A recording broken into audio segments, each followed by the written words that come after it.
what's up guys, my name is Bilal. In this lecture we learn about assignment and comparison operator in JavaScript. जी हाँ guys, इस lecture में हम बात करेंगे assignment and comparison operator की। तो चलिए गाइस शुरू करते हैं।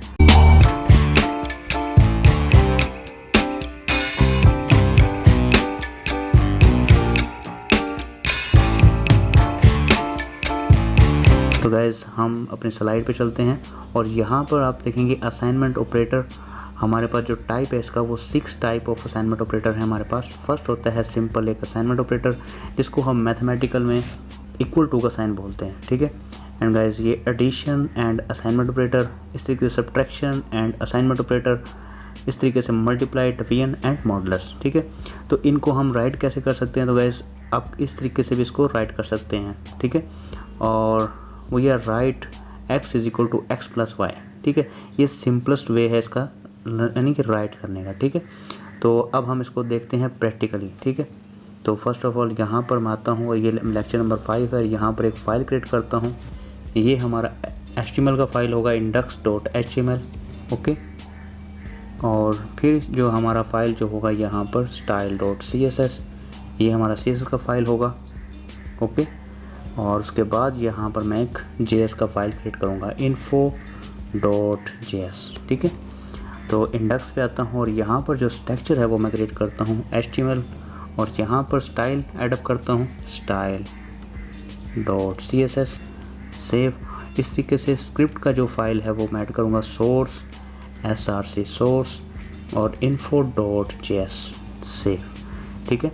तो अब मैं आता हूँ अपने इन्फो पे और यहाँ पर जो है हेडिंग जो है मैं यहाँ टाइप करूँगा document.write, ओके।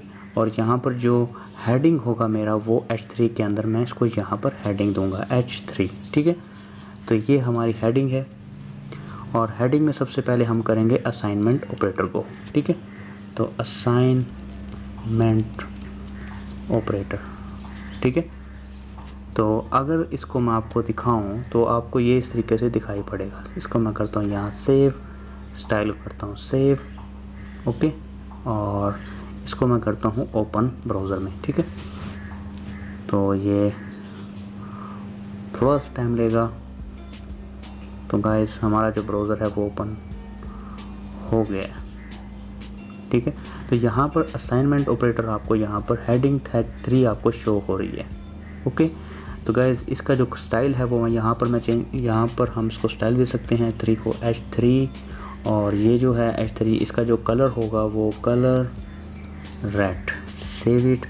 अगर मैं रिफ़्रेश करूँ तो यहाँ पर आपको कलर रेड दिखाई पड़ रहा है, ठीक है। इस तरीके से हम इसको स्टाइल भी दे सकते हैं। तो यहाँ पर हम असाइनमेंट ऑपरेटर की बात करेंगे। Let's say guys var x is equal to mathematics में हम इसको बोलते हैं, लेकिन यहाँ पर हम क्या बोलेंगे असाइनमेंट ऑपरेटर, ठीक है। तो assignment operator let's say guys यहाँ पर इसमें पड़ा हुआ है हमारे पास 10, सेव, ठीक है। और अब मैं सिंपलेस्ट वे में आपको समझाऊंगा। हम इस वे से करेंगे ताकि आपको आसानी से समझ आ जाए, ठीक है।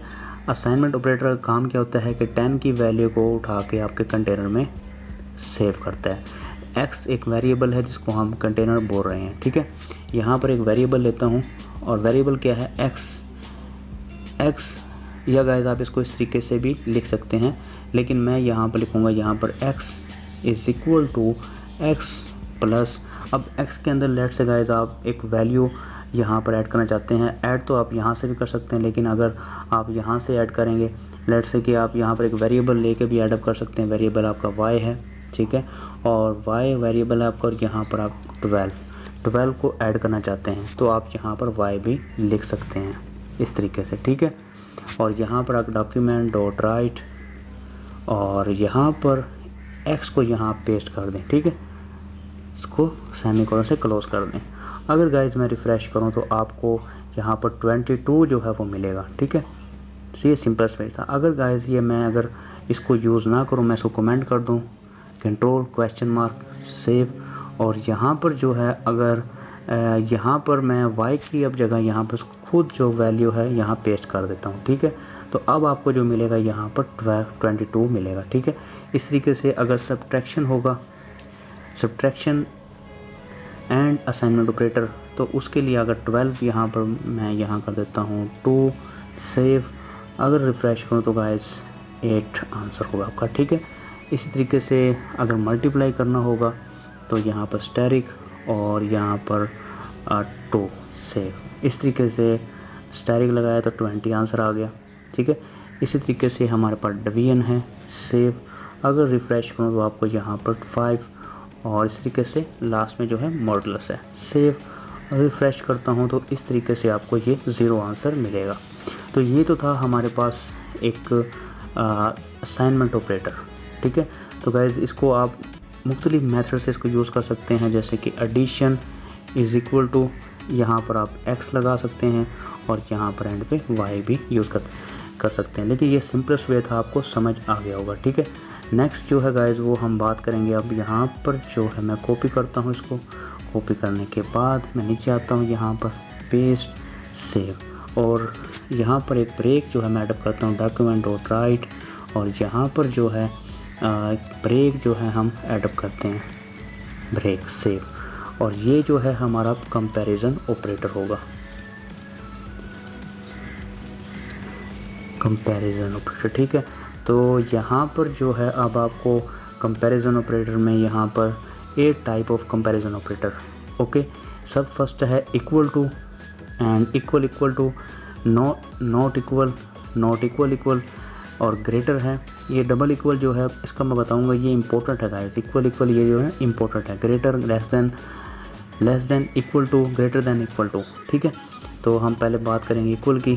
तो यहाँ पर नीचे आता हूँ, यहाँ पर मैं, और सबसे पहले हम बात करेंगे यहाँ पर मैं यहीं पर document dot right, simplest way में गाइस आपको समझाता हूँ। यहाँ पर अगर मेरे पास 4 इक्वल इक्वल है 4 के, तो आंसर जो हमें ट्रू फॉल्स में मिलने वाला है यहाँ पर, ओके। तो अगर मैं रिफ़्रेश करूँ यहाँ पर तो आंसर आपको यहाँ पर ट्रू मिलने वाला है। तो ये कंपैरिजन ऑपरेटर है, तो कंडीशन जो है हमारी ट्रू हो गई है। अगर यहाँ पर लिखूँ मैं 4 इक्वल टू 3, तो condition will be false, okay. तो यहाँ पर आपको फॉल्स मिलेगा। इसी तरीके से गाइस अगर यहाँ पर मैं 3 करूँ और यहाँ पर ट्रिपल इक्वल करूँ, सेव करूँ, तो अभी आपको जो मिलेगा वो फॉल्स ही मिलने वाला है। क्योंकि गाइस अगर यहाँ मैं करूँ 4 सेव, तो ये आपको ये ट्रू मिलेगा। इसकी रीज़न क्या है, अब इस चीज़ को आपने समझना है, ठीक है। ये जो डबल जो ये जो इक्वल का जो साइन है, ये चेक करता है आपकी इक्वलिटी को, कि ये वैल्यू जो है इक्वल है, क्या 4 के बराबर है, यस, कंडीशन हो गई ट्रू। तो ये दो चेक करते हैं हमारी इक्वलिटी को। तो गैस ये बहुत इंपॉर्टेंट क्वेश्चन है, इंटरव्यू के दौरान ये पूछे जाते हैं। तो खैर अब नेक्स्ट जो है ये हमारे पास जो है ये डाटा टाइप को मेंशन करता है। लेट्स से गाइस अगर मेरी डाटा टाइप यहाँ पर स्ट्रिंग हो जाए, सेव करता हूँ, अगर रिफ़्रेश करूँ यहाँ पर तो ये देखें फॉल्स हो गया। तो डाटा टाइप जो है वो सेम नहीं थी, जिसके कारण ये हमारा जो आंसर जो है वो आपको ऐसा मिला, फॉल्स है। अगर मैं इसको अंडू कर दूं और रिफ़्रेश करूं तो आपको जो है आंसर ट्रू मिलेगा, ओके। तो ये था हमारे पास इक्वल एंड डबल इक्वल, ठीक है। ये जो इक्वलिटी के साइन है ये आपको यानी कि ये बिल्कुल 4 अगर बराबर होंगे तो ट्रू देगा। और ये थर्ड जो ये जो इक्वल आपको दिखाई पड़ रहा है ये डाटा टाइप को चेक करता है, ठीक है। तो यहाँ पर ही मैंने मेंशन किया हुआ है, ठीक है। यानी इक्वल जो है ये वैल्यू को देखता है एंड इक्वल जो थर्ड वाला जो है वो डाटा टाइप को चेक करेगा। इसके बाद है नॉट इक्वल, ठीक है। तो आप बात करेंगे नॉट इक्वल की, तो यहाँ पर लिखेंगे नॉट इक्वल, क्या 4 बराबर नहीं है 4 के, ठीक है। तो ये कंडीशन क्या हो गई है, रॉन्ग हो गई है। अब अगर मैं यहाँ पर आपको रिफ़्रेश करूँ तो फॉल्स मिलेगा आपको यहाँ पर, ट्रू। अब ये सेव नहीं हुआ, सेव। अगर रिफ़्रेश करूँ दोबारा से तो ये आपको फॉल्स मिलने वाला है, ठीक है। तो जब ये ट्रू कब होगी, जब ये इसके बराबर नहीं होगी। लेट्स से 4 है हमारे पास, ये अगर 3 कर दूँ यहाँ पर, सेव करूँ, तो अब क्या है ये आपको इस तरीके से ट्रू मिलेगी, क्योंकि बराबर नहीं है तो कंडीशन क्या होगी, ट्रू हो गई, ठीक है। इसी तरीके से अगर मैं यहाँ 4 कर दूँ, सेव करूँ, तो कंडीशन क्या हो गई है हमारी, फॉल्स हो गई है गाइस। इसी तरीके से अगर यहाँ पर जो है मैं स्ट्रिंग कर दूँ, इसको सेव करूँ, तो भी ये अब हमें फॉल्स मिलेगा। क्यों फॉल्स मिलेगा, क्योंकि गाइस ये स्ट्रिंग है, ये इंटीजर वैल्यू है। इसी तरीके से अगर यहाँ पर जो है मैं इक्वल टू का साइन कर दूं यहाँ पर, नॉट इक्वल टू, ठीक है। तो अब हमें जो आंसर मिलेगा वो ट्रू मिलेगा, ठीक है, क्योंकि ये जो थर्ड डाटा टाइप को चेक करता है कि हाँ डाटा टाइप जो है हमारी वो डिफरेंट है, ठीक है, डाटा टाइप जो है वो हमारी डिफरेंट है। तो अब अगर यहाँ पर आपको मैं दिखाऊं, रिफ़्रेश करूं, तो आंसर जो है हमारे पास ट्रू मिला है, ठीक है, ठीक है। डाटा टाइप ये और है, ये और है। थर्ड जो है वो डाटा टाइप को यानी कि बताती है कि हाँ भी डाटा टाइप इसकी सेम है या चेंज है, तो चेंज होगी तो ट्रू आएगा, ओके। नेक्स्ट जो है हमारे पास वो है ग्रेटर देन। अगर यहाँ पर मैं लिखूँ ग्रेटर, क्या 4 जो है ग्रेटर है 3 से, तो कंडीशन आंसर क्या आएगा, हमें ट्रू ही आने वाला है, ठीक है। अगर मैं यहाँ पर कर दूँ 31, अब क्या आएगा, फॉल्स आएगा, ओके। इसी तरीके से गाइस मैं अगर यहाँ पर कर दूँ 3 है, 3 लेस देन है 5 से, हाँ जी बिल्कुल छोटा है, और ये अगर करूँ तो ट्रू आएगा, ओके। इसी तरीके से लेस देन इक्वल टू है, या लेस देन इक्वल टू है, तो आंसर ट्रू आने ही वाला है, क्योंकि अगर यहाँ पर 3 जो है वो लेस देन है और इक्वल, अगर यहाँ मैं कर दूँ 5 लेस देन तो है लेकिन इक्वल है किसके, 5 के, तो आंसर क्या आने वाला है आपको, यहाँ पर आंसर क्या आएगा आपको, यहाँ पर रिफ्रेश करो तो ट्रू ही आएगा, ठीक है। इसी तरीके से अगर मैं यहाँ पर लिखूँ कि 5 ग्रेटर देन है लेकिन इक्वल है 5 के, तो ये आंसर क्या आएगा आपको, यहाँ पर ट्रू ही आने वाला है।